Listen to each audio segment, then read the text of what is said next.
What's up, everybody? Welcome to In Love with Horror. I'm AJ, and unfortunately, Christy will not be joining me live on the show in camera, but she will be in the chat, y'all. So make sure you say what's up to Christy in the chat. She'll be running the chat function, putting the comments up on the screen and stuff like that. But y'all, welcome to the Sunday live horror news show. Thank you so much for joining us. If you are tuning in live, if you're joining us on the replay or on Spotify, Apple Podcasts, hey, look, we appreciate you too. Thank you for joining us over there. But of course, if you do want to join us live, make sure you tune in. It's 12 p.m. Eastern, 9 a.m. Pacific when we go live over on YouTube. That might change in the future, by the way, y'all. But right now, it's just on YouTube.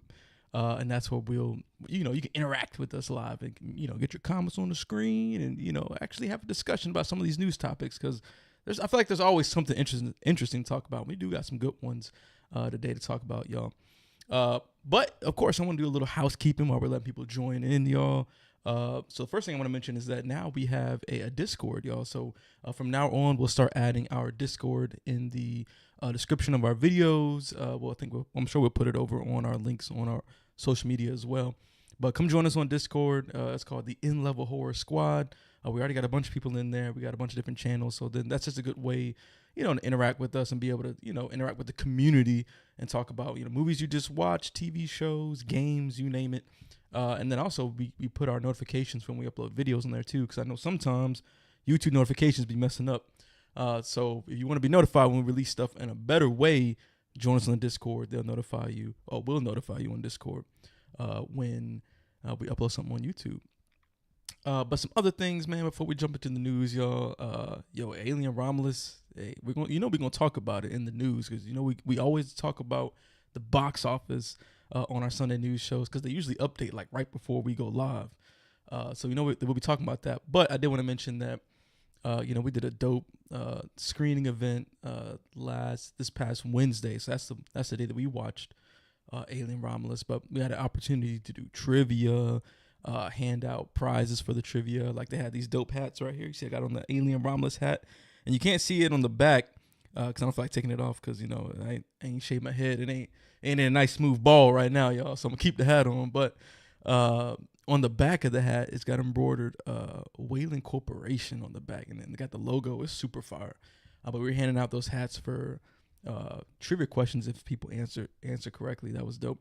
I know Christy was like super overwhelmed by that because the way that was formatted, it's at a screening event, right? So it's not like everyone's got a buzzer or can write down their answer on something, you know what I'm saying? So it's sheerly by whose hand goes up first.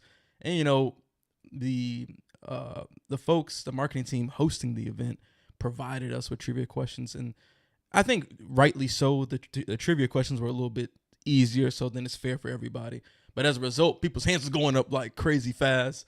I know Christy was getting overwhelmed because people are obviously gonna be fussing and shit like, oh, you haven't called over here or whatever the case may be. Like, there's even one guy, he was all the way at the top of the IMAX theater. We called him once, right? And then like later we're calling other people and he's like, hey, like, you're not even looking up top.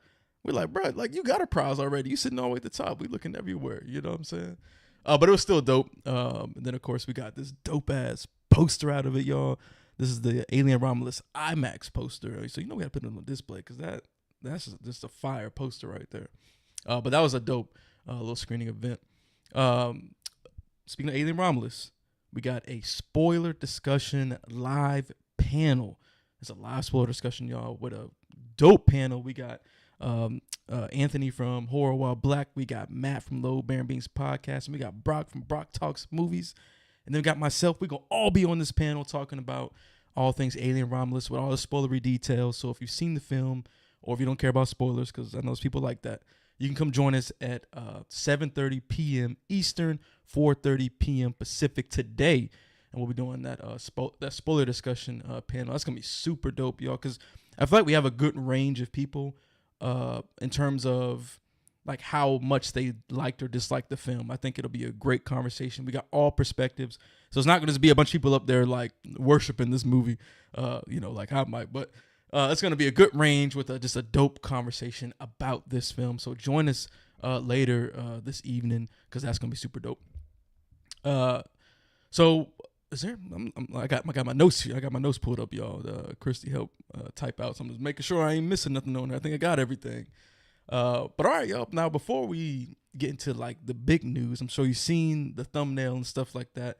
We're gonna be talking about that dope news about James Wan's next directing project. I think it's gonna be interesting. But there's some stuff I wanted to mention, just kind of off the top, that there's not like, it's not massive news or anything, but there's just things that I found interesting and things that I thought were dope just to mention real quick. I won't spend too much time on these.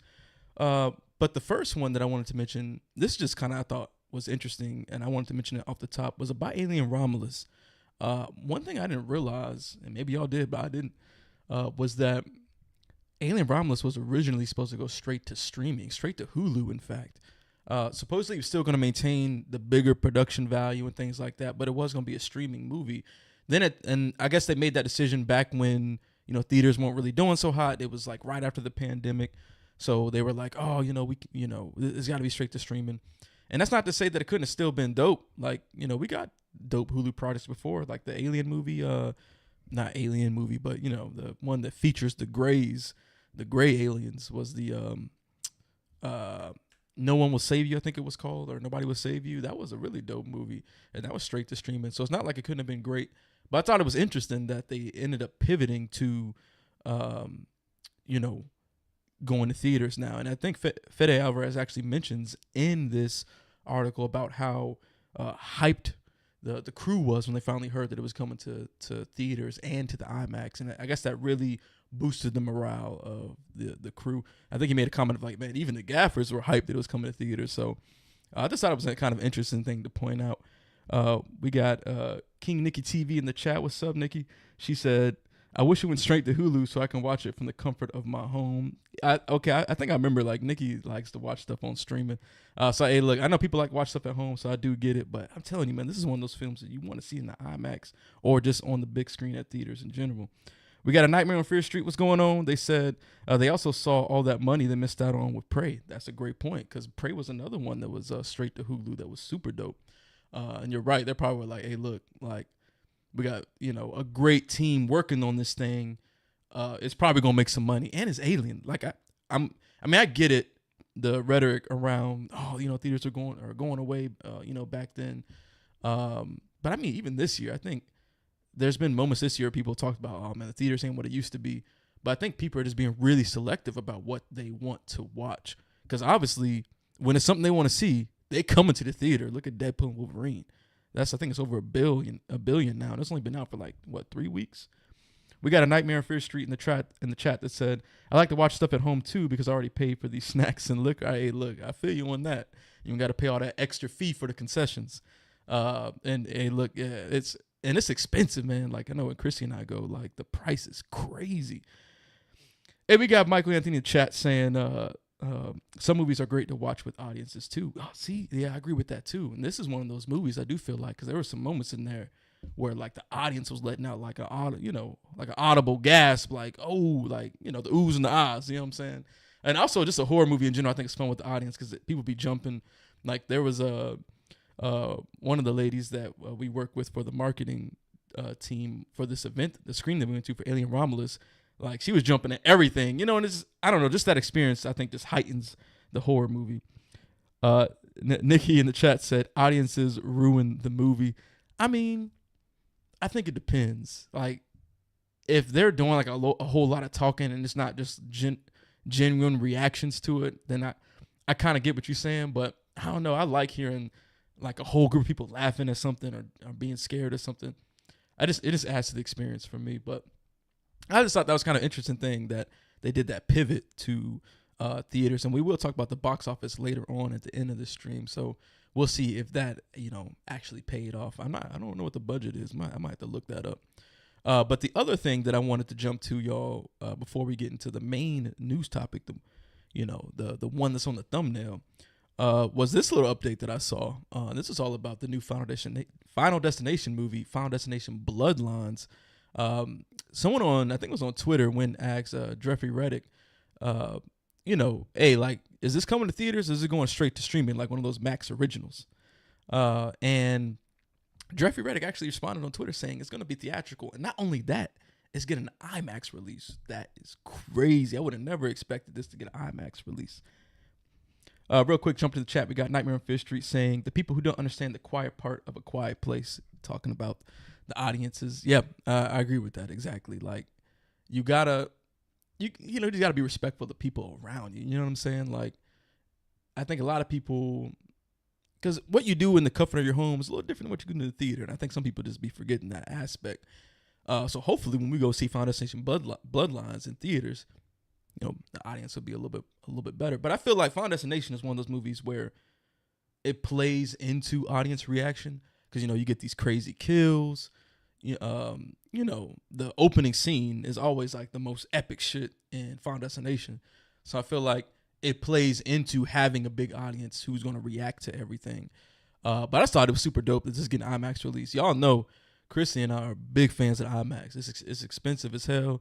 That's actually why we signed up for the unlimited passes at Regal. You still got to pay a little bit of a fee when you go to the IMAX, but it kind of, if you go frequently enough, it kind of pays off in the end.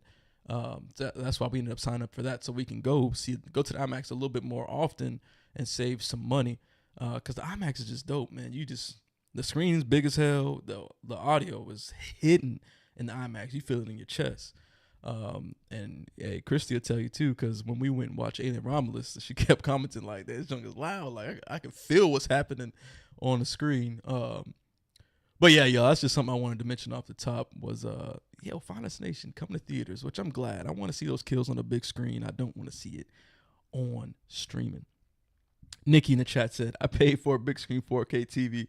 I'm not paying for IMAX." Hey, okay, I feel you must got one of them 96-inch 4K TVs at the crib.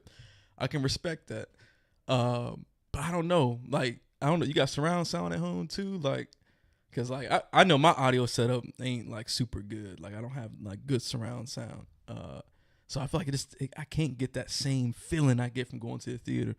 I went to the theater a lot as a kid, so I feel like that also might kind of add to it too. Like this feeling of like just the experience of going, seeing people getting lined up. Even though I hate how long the concession lines would be so stupid long, because these companies ain't hiring people to actually come and work because they're trying to just make so much daggone money. But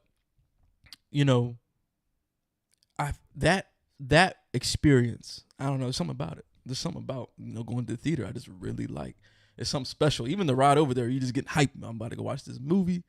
You just gotta be, but nowadays you gotta be selective, because they, Hollywood making anything, and a lot of times you could end up wasting your money. That's why you wait for the reviews, like our reviews, to come out. But all right, y'all, let's go ahead and jump into the main topics, man. I know you. Hey, look, you seen the thumbnail, so you already know. You probably seen the title of the podcast. You seen it, but we're gonna be talking about James Wan and this new remake, y'all. So apparently, James Wan's developing the Creature from the Black Lagoon remake for Universal. Now this, I don't know if this was rumored before, and I honestly can't remember off the top of my head, but I know for me, I was like, oh shoot, like, okay, that's, I feel like just hearing the name James Wan, it gets you interested from the horror perspective, because even though he's got some misses, the dude's got a lot of hits and has created a lot of franchises. So say what you will, but when the dude is hitting, like, he's firing on all cylinders, you know what I'm saying? But this comes from, the high priority over at Universal, where they were revamping all of their, their monster movie, kind of shifting the strategy, because I know they tried it back when they did the Tom Cruise, the Mummy movie. I guess they're going back and kind of reanalyzing that. I think it was like since they started shifting their monster movie strategy back in 2019, and they started focusing on filmmaker-driven projects, which is why I'm sure with this one, they're like, hey, let's go and get somebody good like a James Wan.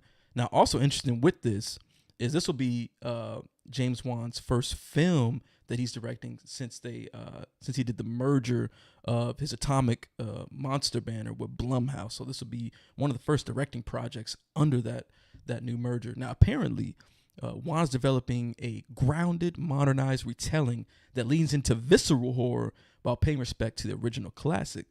Now look, they got all the nice buzzwords, right? They saying all the nice stuff. But I am interested. Now, I'm gonna keep it real. I never seen this. And we got Mike in the chat, Mike Unofficial, saying excited for his vision on this Universal Monster Classic. Yes, hey, look, I've never seen Creature from the Black Lagoon. I think it's just one of those classics that I just haven't had the opportunity to visit. I don't know how good it is, these days, or if it's just one of those things you watch for nostalgia purposes. But I am curious to see what he can do with this classic remake. James Wan's got some. He's got some hits. He's got some misses. I know, like *Malignant* was one of those weird ones. I know there's some people that do fan hard for that movie, but I was not a big fan of that. We got Mr. Dan in the Horror in the chat. What's going on? He says, "How's it going? I can't wait to see an updated Creature from the Black Lagoon." Yeah, I mean, like I said, I've never seen it, so I can't speak to the OG classic. Obviously I've seen images from it. I've seen the suit and stuff like that. But I feel like let me ask y'all this, because I don't know off the top of my head. Is Creature from the Black Lagoon one of the ones that has been remade multiple times or not? Because off the top of my head, I can't remember if that's been done a couple times. I feel like I only ever seen images from like the OG original, like you see on the screen. I had on the screen the black and white joint. I don't know if it's ever been remade before. But hey, look, James Wan. Hopefully he's bringing it in this one. Hopefully it's not going to be, what some of these other movies that he's even produced on, let alone directed. Hopefully this is one of those ones that actually hits. And I'm really, that visceral horror element, I'm really wondering if they're going to play into this being a creature feature, this creature going ham, tearing some shit up, and putting that modern spin to it. I'm looking forward to see what they do with that. And to our viewers and listeners, let me know in the comments. Are you excited for a Creature from the Black Lagoon remake? Are you a fan of the original? Have you seen the original? And do you think James Wan can bring his flavor to it and make you, actually hyped to see this modern retake or remake on Creature from the Black Lagoon?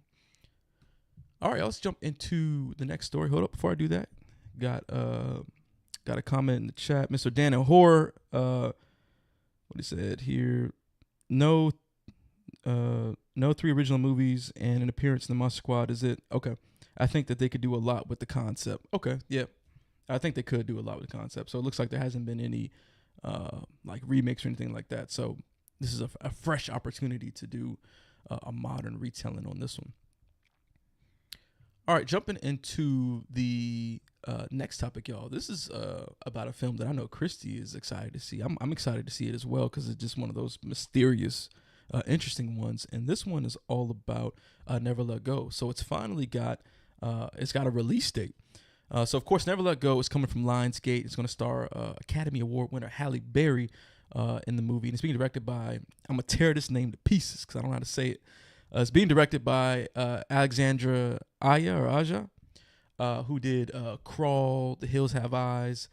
They did some other films too that I'm blanking on right now, so I'm not even going to attempt it. But Crawl, we actually just recently talked about Crawl and how that's getting a sequel. So I was definitely a fan of that one. But so Never Let Go was originally set for September 27th. The film now arrives in theaters September 20th. So getting pushed up by a week, which I think, I don't know if there's something else coming around that time or why they're pushing it.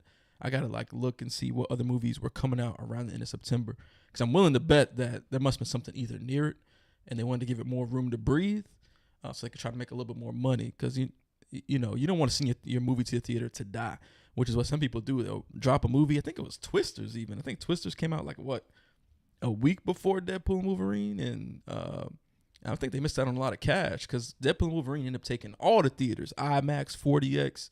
So I think they missed out on some cash with that one. So it's possible they shifted that release date up a little bit just to make some room to try to make a little bit more money. But if you're not familiar with Never Let Go, the film follows a mother who's played by Halle Berry and her fraternal twin sons who have been tormented by an evil spirit for years and are convinced to never let go of their family's protective bond. But when one of the boys questions if the evil is real, the connection is severed, triggering a terrifying fight for survival. This is one that's had a couple of different trailers. I've definitely seen the trailer before, and it's one of those like it's almost got like an M. Night Shyamalan feel to it, honestly, like in terms of how they're playing into the mystery aspect of it.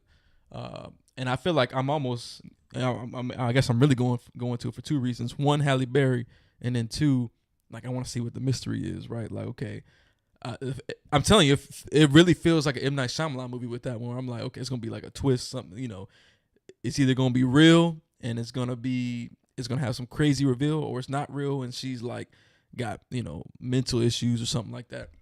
I feel like it's gonna be some sort of Shyamalan type situation, and I'm excited to watch this one. The trailers make it look interesting.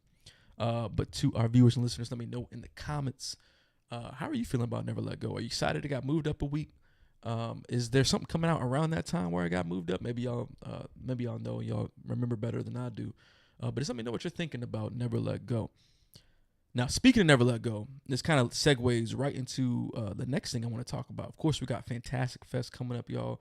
And Never Let Go is one of those films that's going to premiere at Fantastic Fest. So that's the next topic I want to get into.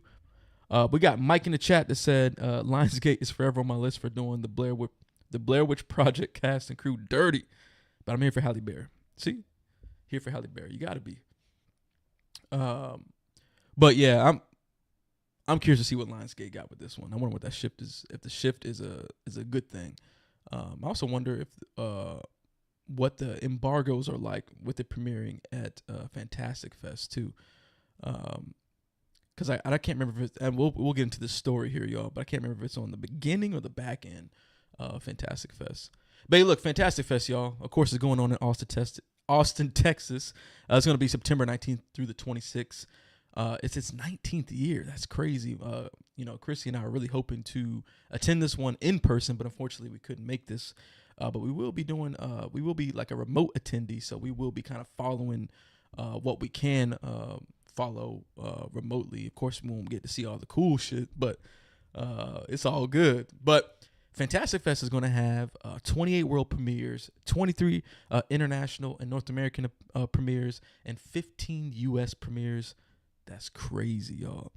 Now, the festival itself highlights many genres, across film in its entirety, but horror will definitely be in the house, as there are 3 major horror titles with world premieres.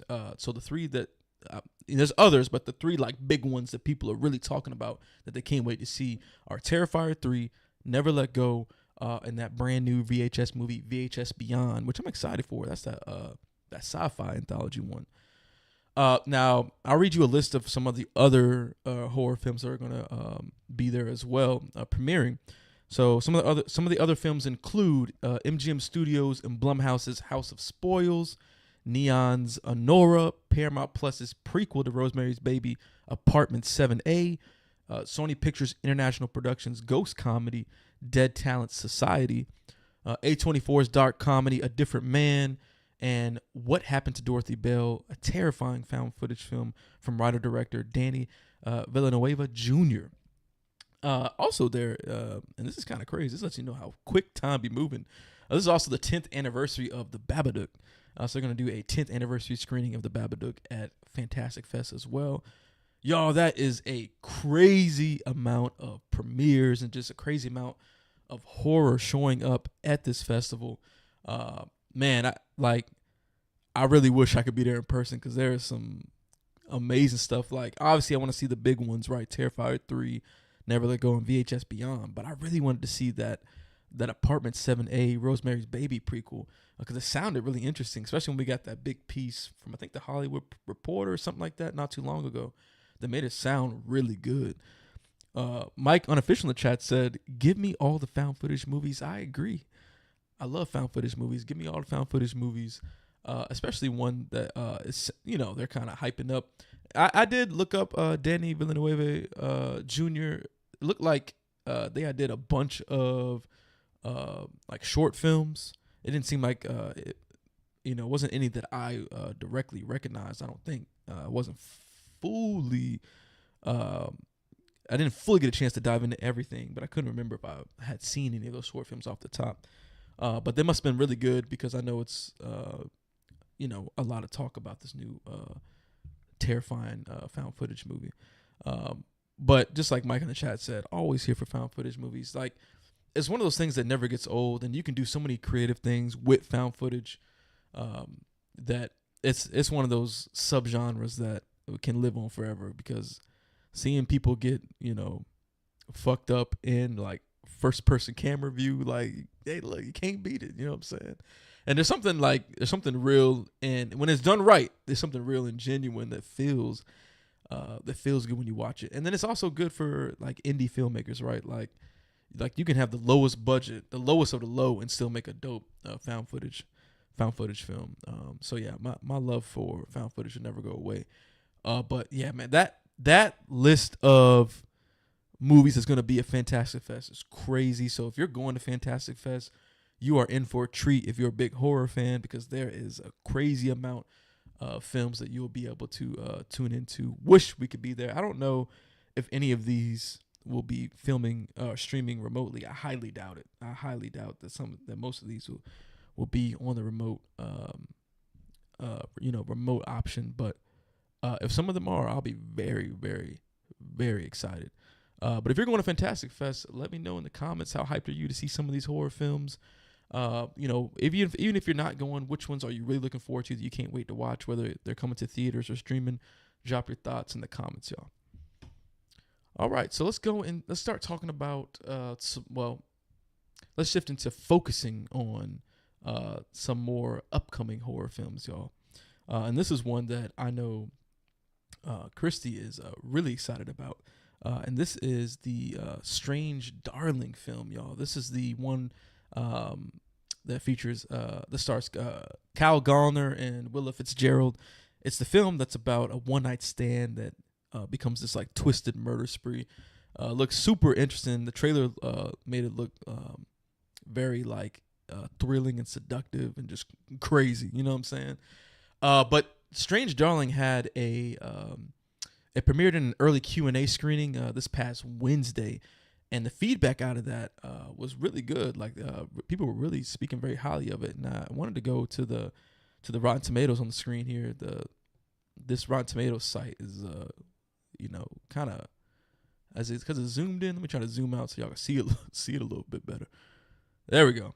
So I got it for our listeners on the podcast. I got the Strange Darling Rotten Tomatoes pulled up on the screen because we wanted to bring up the fact that it's only got 26 reviews on the critic side. It's sitting at 100%, which is pretty damn good. Less than 50 reviews for the audience side, but still 81%.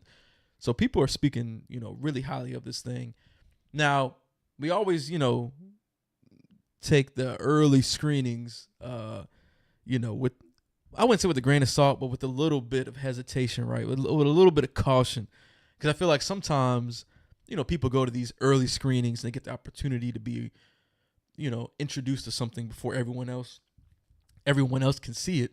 And just the nature of the event itself, having Q&A with the people who were involved and stuff like that, I do feel like it can kind of skew a little bit how people feel about something, right? Because they will add in that experience into how they feel about the film.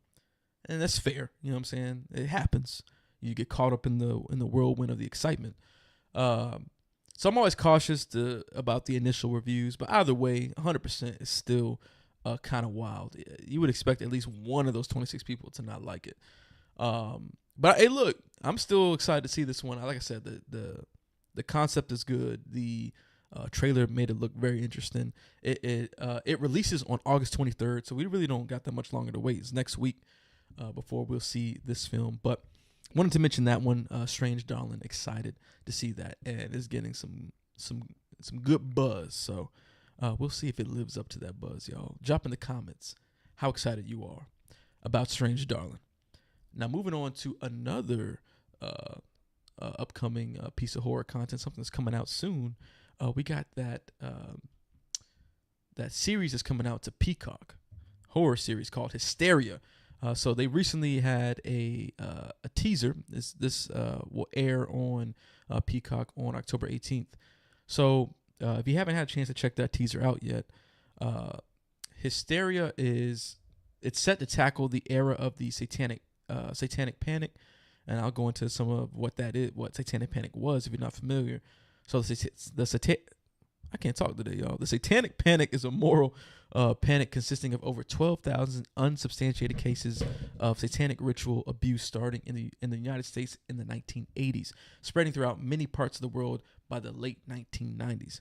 And sorry, I just knocked over Sally over there, Christy, because I kick the desk sometimes, and she's not on like a stand, and so she always gets, she always get on me when I hit it and knock over her Sally. You can't see it on the screen right now, but I did knock it over. But the series follows a group of 1980s high school misfits as they exploit the growing hysteria around teen occult activity.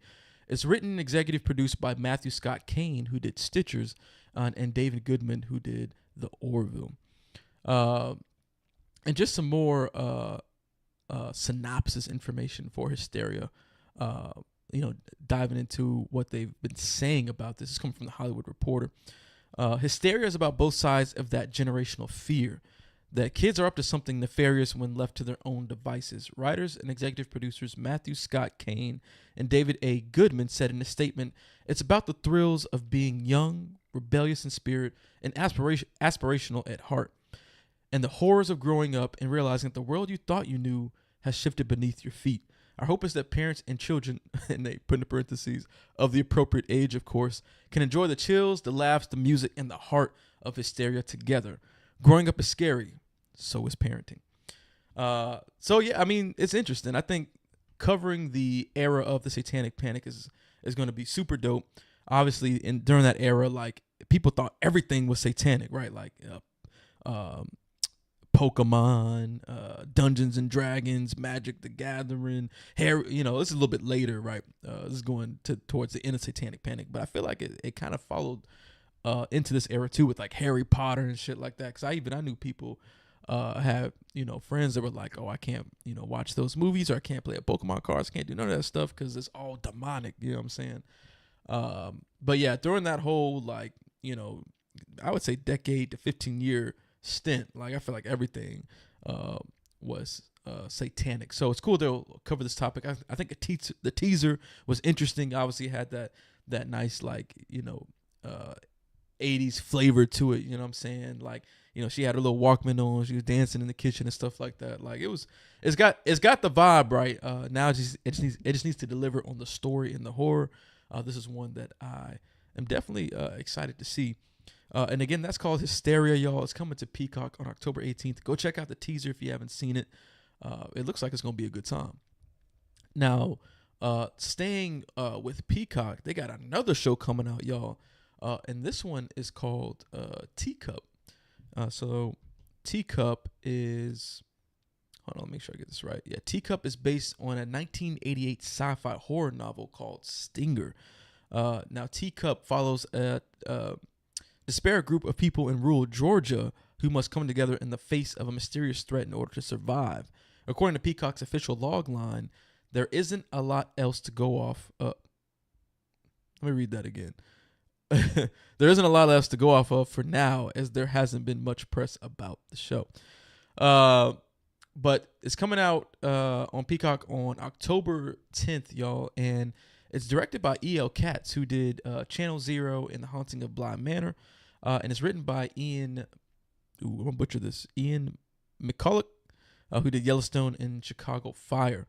I watched the teaser for this, and it's a teaser, so ain't a whole lot to go off of, but it seems interesting.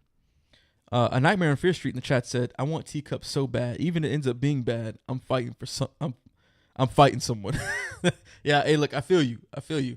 I haven't read this sci-fi horror novel, right? So I can't speak to the overall story of this. Maybe if you've read that 88 novel, you might be a little bit more clued into what this could potentially end up being. But I have no clue. Hearing that the novel is called Stinger makes me feel like it's some sort of creature, alien type of thing. But obviously I can't be 100% sure. The fact that it's got Channel Zero folks involved too. I didn't watch the whole series of Channel Zero. I think I watched the first 2 seasons. I did enjoy that. So I mean, I am excited for who's involved in this. I haven't watched Yellowstone or Chicago Fire. I haven't watched those shows, but I know people really like Yellowstone, so maybe the writing will be pretty good here as well. But yeah, Peacock delivering to us 2 different horror series in October, and again, the Teacup is coming on October 10th, and that Hysteria is coming on October 18th. So, hey, look, if you got a Peacock subscription, it's even more reason to keep it maintained coming up into the spooky season, because they got some good stuff coming out. So, to the folks in the live chat as well, if you're listening on the replay, drop in the comments, how are you feeling about these 2 Peacock series? Did you read the Stinger novel for Teacup? Maybe you got a little bit more insight into what this could end up being. Drop all your thoughts in the comments below, y'all. All right, so shifting to Osgood Perkins, right? So, of course, Osgood Perkins is riding the high from Long Legs right now, but he's got another film coming out. So it's from, it's a Stephen King adaptation, y'all, and that is all about the monkey. So, Osgood Perkins and James Wan are teaming up with Neon for the monkey. It's an adaptation of a Stephen King story.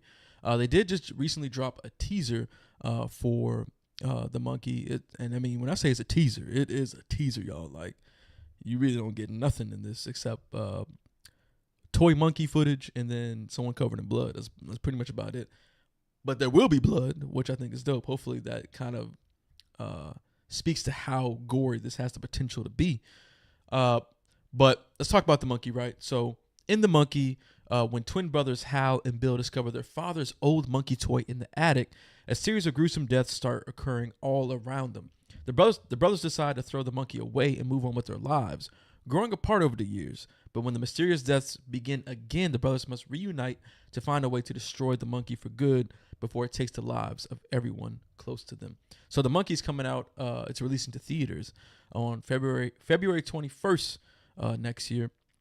And with the people involved, obviously Neon's already been winning, right? They've got 2 dope movies out. And I don't know if Long Legs is still in theaters, but I'm sure it's still playing in some theaters somewhere. But they had Long Legs and they had Cuckoo. Now they got, another Osgood Perkins film following up pretty closely right behind that with the monkey. I'm curious to see how well this will do. I don't really know the Stephen King story like that. But I'm always up for an adaptation. They're not always good. A lot of misses, a lot of TV movies and vibes like that. But I'm curious to see what Osgood Perkins can do with the monkey. And I thought Long Legs was good. I wasn't as big on it as I think a lot of other people were, but I did like it. I did think it was a good film. And I'm always gonna support creative good horror. So I'm curious to see what the monkey will be.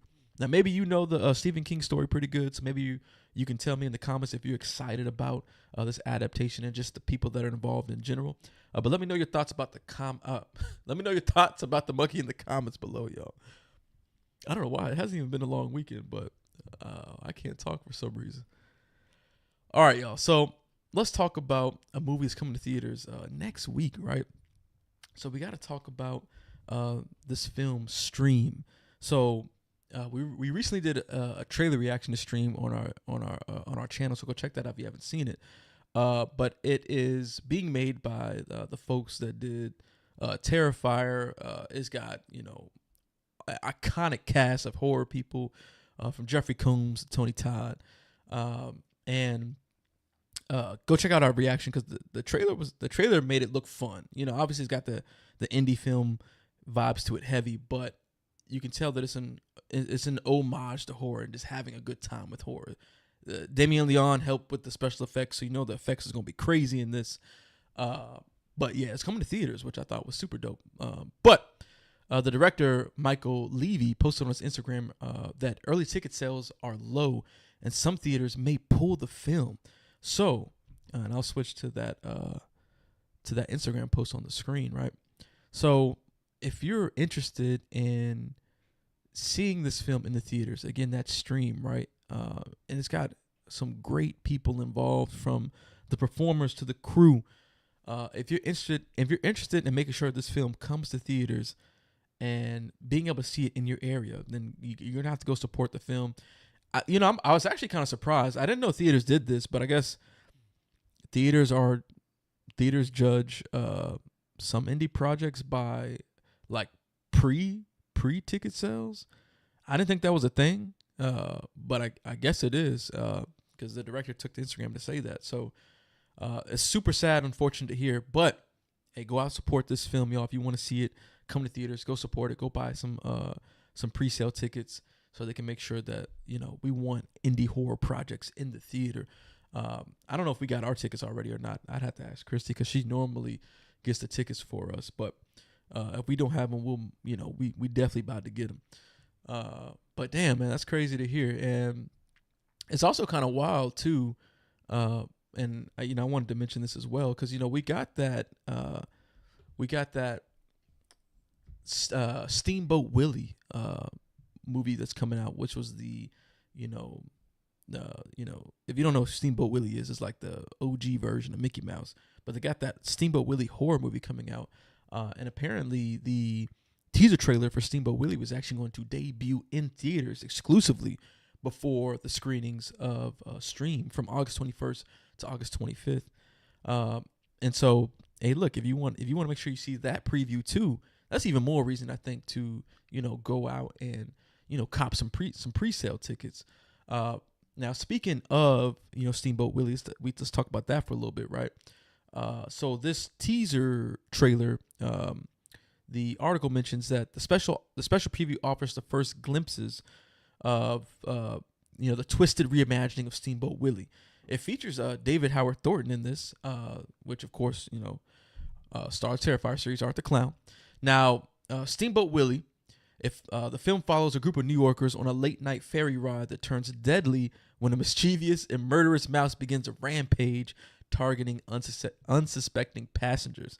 The film's creature effects are being brought to life by Christian Beckman's Quantum Creation FX Incorporated, who worked on The Last Voyage of the Demeter and Book of Boba Fett, with creature design by concept artist Christian Cordea, who worked on Avatar: The Way of Water and Spider-Man: No Way Home. It's a mix of practical effects, miniatures, and cutting-edge virtual production. Will showcase the terrifying yet whimsical mouse in all his gory glory. That sounds crazy, huh? And just a couple things in the chat here. We got Mike in the chat mentioning, if they want my pre-ticket sales, they need to drop some matinee showings, because I'm not spending $15 on the Terrifier people. LOL. Hey, look, I feel that, because movie tickets, they are expensive. Going to the movies is an expensive thing. And I'm actually surprised they didn't have no matinee showings. But I know there's a lot of things in theaters right now, so I'd imagine that for an indie project like this, they didn't want to give away too many auditoriums to it. So they probably were like, oh, we're gonna have to stick this on the back end with all these later showings. But I agree, like, definitely, but I wonder but see, Mike, I feel like that goes hand in hand though. They might not give it as many auditoriums, or do the matinee showings. It's like, oh, there's not that many ticket sales, so just stick it on the back end and let it die almost. You know what I'm saying? But yeah, I mean, I'm hoping that it can still remain in theaters, especially because they're doing, they're promoting Steamboat Willie with this project, which I think is super cool. I actually really like when studios do this, when they kind of have an exclusive like preview type of thing in the theater and then release it on like YouTube like a week later. I think that's super dope. Great idea. And I also didn't know that all of these people were involved in Steamboat Willie. I didn't they're making the effects sound crazy for Steamboat Willie. And I really honestly thought, not even gonna lie to you, I thought it was gonna be like a very like throwaway kind of project. So to hear that, it's got some weight behind it in terms of the effects department. And it looks like it's going to be a decent amount of practicals and miniatures. Like, I'm on board with all of that. Give me the practical effects.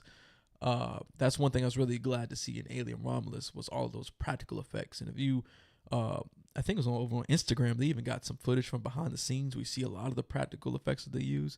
Super dope, and it comes out beautifully on screen. but yeah, y'all go support Stream if you do want to see Iron Man in theaters, and then you want to check out that Steamboat Willie preview. All right, let's switch gears and start. Let's talk a little bit about physical media, y'all. So we do got some physical media news in the horror space, and the first one is about a film. It's for a film that I was really surprised by, that I thought was super dope, and I think actually, I don't know if it made it to our top 10 of the year so far or not. I feel like it did, but if it didn't, it's damn near close. It had an honorable mention for sure. And that's Frogman, y'all. So found footage movie Frogman leaps onto TerraVision Blu-ray, y'all. So Frogman is getting a Blu-ray release courtesy of TerraVision, y'all. There will be 2 different bundles to choose from, but there's currently no data release just yet. And there will also be a standard release at some point in the future. I don't think they had any pictures of what anything looks like on here. Okay, here we go. They did. So for our viewers on the live stream, or I'm sorry, for our audio listeners on the screen right now, we got the different editions, physical media editions of Frogman on the screen. So they got like the deluxe edition, which are limiting to 1,000 copies. And you see some of the artwork and designs of like even the disc and some of the little, art pieces and posters and stuff like that come with it.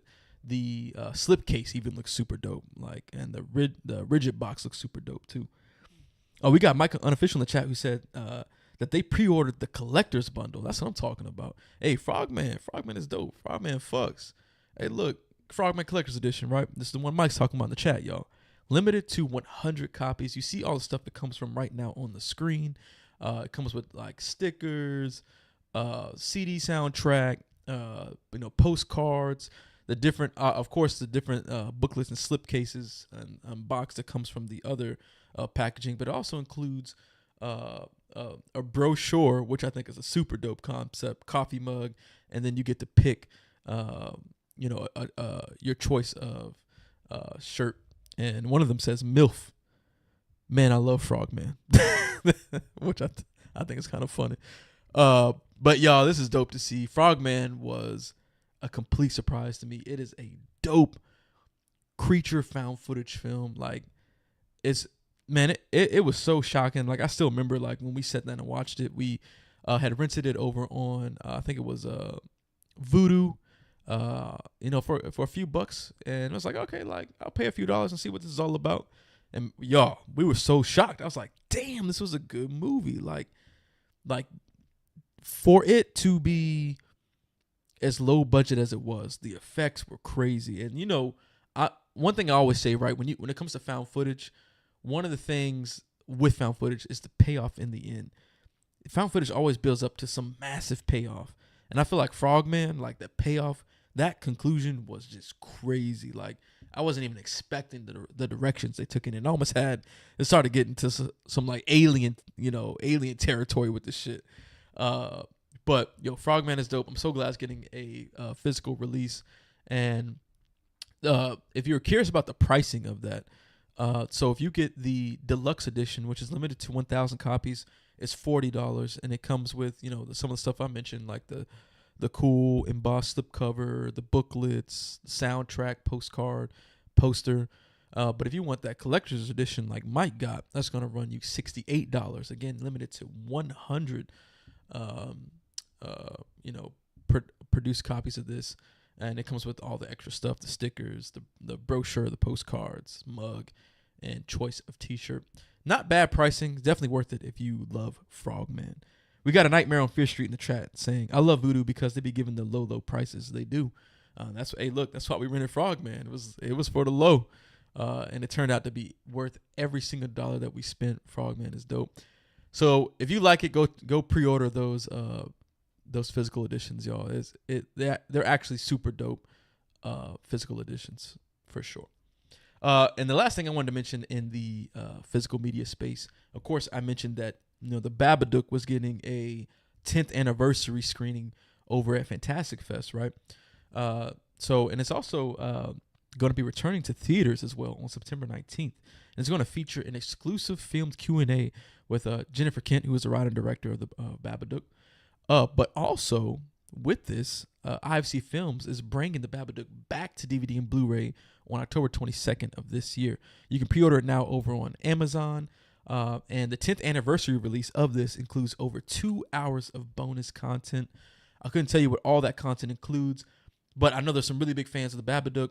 I thought it was a dope, creative little film. I haven't seen it in a very long time, but one thing I do remember is there were some very intense, creepy ass sequences. The Babadook is just creepy in general, but I remember that kid and how annoying that kid was.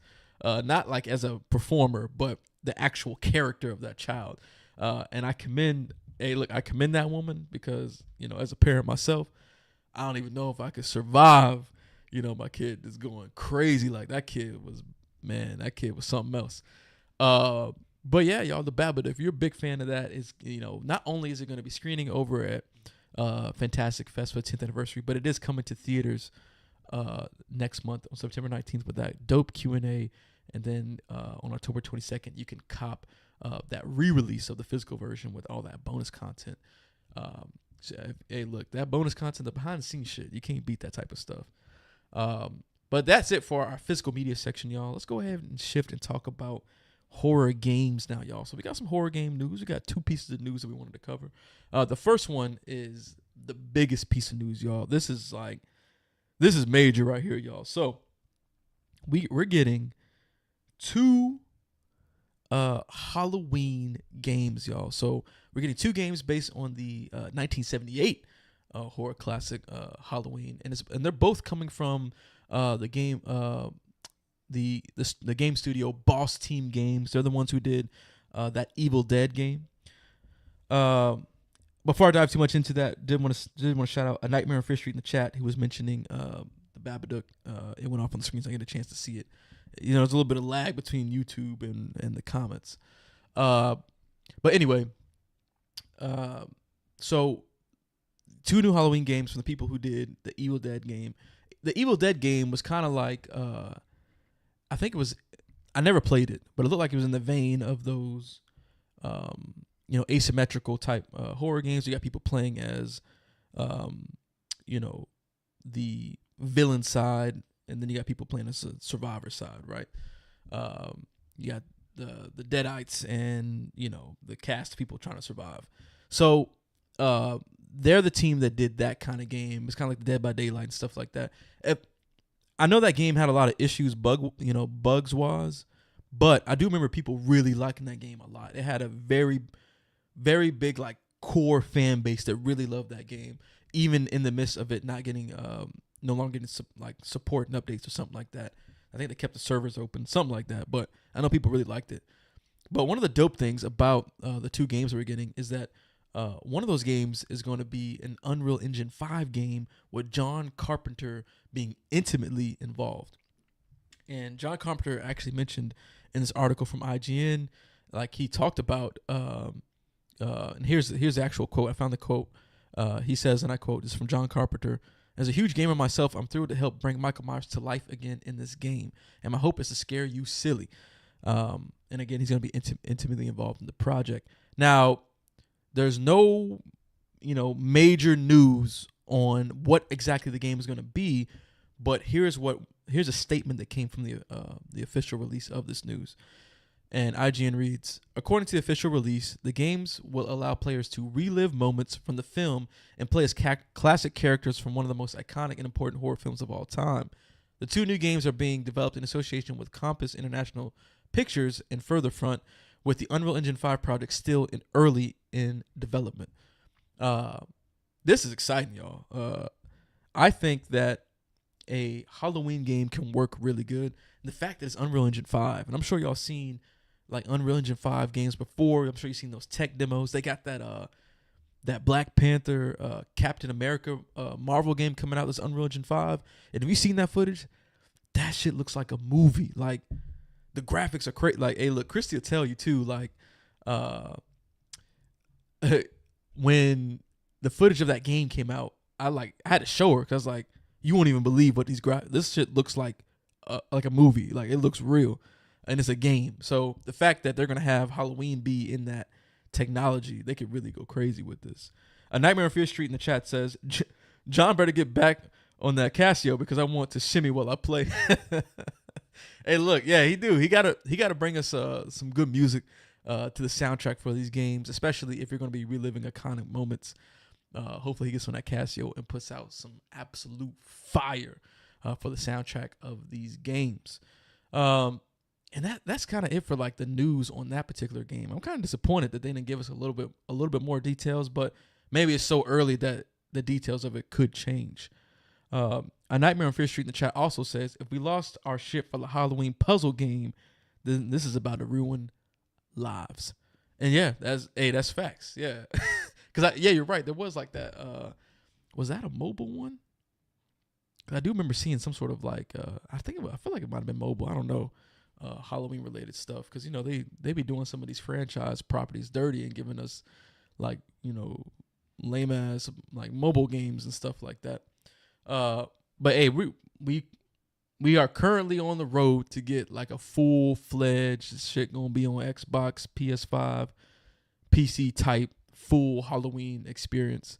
I think the article even mentioned like the last like real major game from Halloween was on the Atari 2600, where you played as a babysitter, which they assumed was Laurie Strode. You can't tell on those pixels back in the day, but you're trying to find a safe room while being hunted by Michael Myers, and then of course, Michael Myers is also a villain in the Dead by Daylight games. You can play as him there.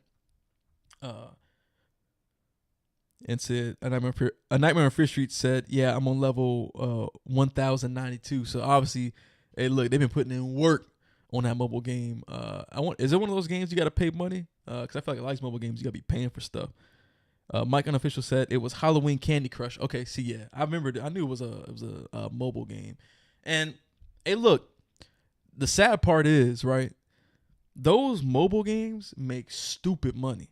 So that's why they make those games. You know what I'm saying? Like, they make those like puzzle game. I mean, look at Game of Thrones. They they did that Game of Thrones, was it Game of Thrones Legends mobile game? They had all the advertisements when you're watching House of the Dragon. They make those games because they make money. People pay for like, the currency. People pay for like the energy resources to keep playing and stuff like that. Like, they make stupid money off of those kind of games. So that's why they keep making them. And then they just rebrand them, right? Oh, let's make one with, Halloween branding. Let's make one with this branding. Let's make one with Game of Thrones. You know what I'm saying? So y'all are supporting this. You know what I'm saying? That's why they keep making this, because of y'all. A Nightmare on Fear Street said, it's free unless you want to get some extra items. Okay. I'm assuming it's probably got like ads you got to watch or whatever. Like, they'd be throwing up the ads. I feel like nowadays some of these mobile experiences, I'll be having crazy ads on there that you gotta like wait and skip through. Mike Unofficial in the chat says they know their audience is millennials with ADHD. Yeah, they do. They do. Exactly, because they need that short burst of a puzzle game, and that they can just pick up real quick. Play around, pause, come back, or whatever. But hopefully, with these 2 new Halloween games that are coming out, we'll get some like some real gameplay with these kind of games. With the people behind it, I have a strong suspicion that one of those games will probably be like the multiplayer kind, like the Dead by Daylights, where you can play as Michael and do the hunting. But I'm hoping that the other game with the Unreal Engine 5 and all that is more like a full-fledged like horror game. Think games like Alien Isolation, Outlast. Stuff where like there's a antagonist that's actively like hunting you and you gotta avoid them. A Halloween game with that sort of recipe where you're like actively, trying to run away from Michael and he pops up in different areas and there's a story to it. That could work really good if they do something like that. But let me know in the comments, y'all. Are you excited for these 2 new Halloween games? Are you excited that Boss Team Games is the ones that's making these ones? What are some ideas that you think they could do to make these Halloween games dope? Drop your thoughts in the comments. Now, jumping to the last piece of news for today. This is actually all about Until Dawn, y'all. So it's got they put out a release date for this. Of course, Until Dawn originally came out on the PS4, but they did the remake, the remaster, whatever. Now, and that one's coming to PlayStation 5 and PC. It's coming October 4th. This is a game that I really do want to play. I think at the time that it came out, I just didn't have a PS4 at the time, and I just never revisited it. But now they're bringing back, they're going to update the graphics, coming to PS5 and PC. We definitely got to check this one out. I told Christy that maybe this is one that we might should play on the channel. But you got a release date now, which is actually pretty exciting. Horror While Black in the chat says, as long as it's not like Friday the 13th or Texas Chainsaw, I'm ready. And so that's in reference to the Halloween game, right? So, okay, so you didn't like that the Texas Chainsaw game or Friday the 13th. Wow. And I thought people liked that Texas Chainsaw game. I like that Friday the 13th game. I thought that one was dope. Because you had a lot of ways to win in that game. That's why I liked it. There's a lot of resolutions. Whereas like Dead by Daylight, I feel like you really only got like one or two ways to win. You can't really escape. I'm probably just bad at the game. But Nightmare on Fear Street in the chat says, with this and the games coming from James Wan and the one Jordan Peele cooking, I'm about to be broke. Hey, that's facts. And honestly, I forgot that Jordan Peele was working with Hideo Kojima on that. Was it Overdose was what that game was called when they brought Jordan Peele out at the Game Awards? That was wild. I'm curious to see what that game will be. Yeah, and you're right. Blumhouse got, their whole games division that's bringing out games now. And they're bringing out like a stupid slate of games. I think it was over the summer that they revealed. It was something crazy, like 6 or 7 games that are coming out over the next year or so. And there was all horror games, and there was from all these different indie studios that had different flavors to them. There was like top down. There was, of course, like the first person style. There was a lot of those type of games that's coming from Blumhouse. So, hey, you're right. Like, hey, we're going to be broke in this piece. And then we got to find time to play all those games. I feel like nowadays I won't ever have no time to play games. I still got to finish Still Wakes the Deep. I played half of it on the channel. I decided to go back and finish the rest of that game. Just don't be no time. You know what I'm saying? But, going back to Until Dawn, that remastered version, it was rebuilt in Unreal Engine 5. They updated like character models, the environments, the props, the visual effects, animations, like everything. They revamped it and brought it to PS5 and PC, and it's coming out on October 4th. We recently did a news stream. I think it was last week, where and I apologize because I can't remember the dude's name. But he said he was the art director that worked on the Until Dawn remaster. It was super dope. But hopefully I could check that one out because I've never played the game before. Hopefully I could play that before the movie comes out. All right, y'all. So that does it for our horror news. And of course, we got to go to the box office. We always talk about box office at the end of these news shows, y'all. And, every time that we have a horror release in the theaters, it's exciting for us to look at the box office to see how well that horror movie performed. And Alien Romulus did good, y'all. So Alien Romulus, it did $41.5 million in the domestic box office. And then globally, it brought in a worldwide total of $108.2 million. That's dope, y'all. I'm glad to see it.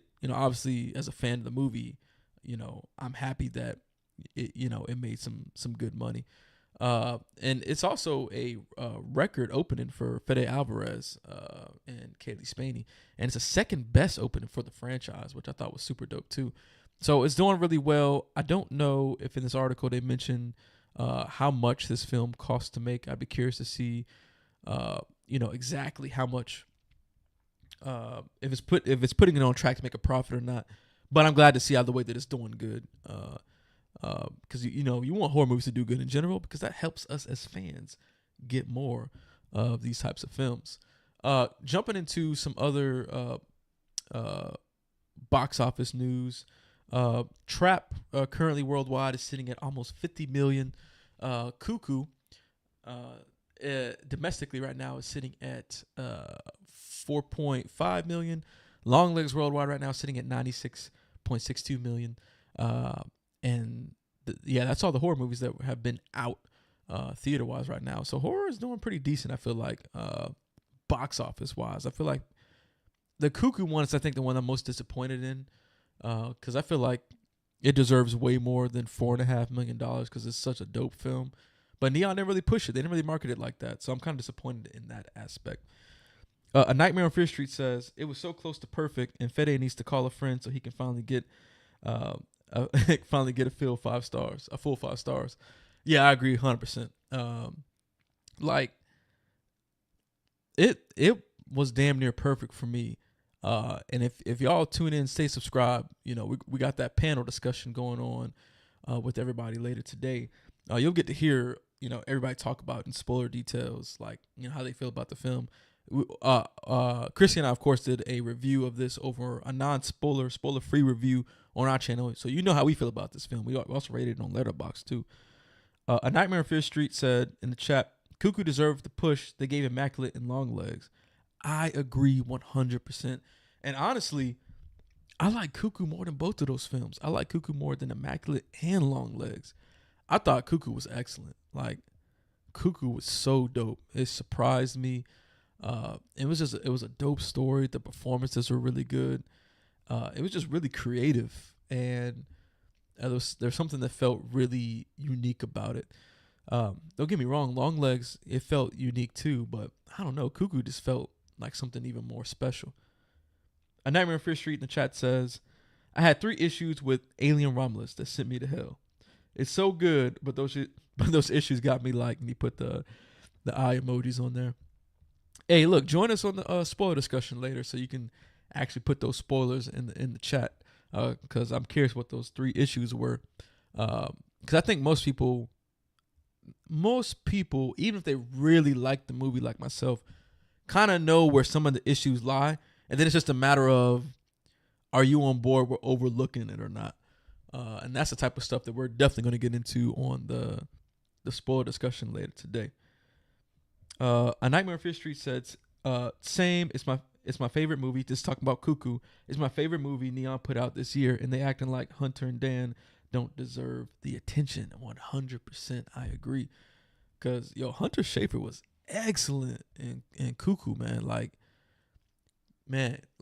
the performance, like there was some very like heavy, emotionally heavy deliveries in Cuckoo that Hunter did that I thought was like, damn, like this shit is crazy good. And yeah, Neon just didn't give it the love like that. Like I don't know why. Like I don't know why they didn't really I don't know why they didn't trust Cuckoo like that. Maybe they just felt like it was too different. It didn't have the same weight behind. I really don't know, to be honest with you.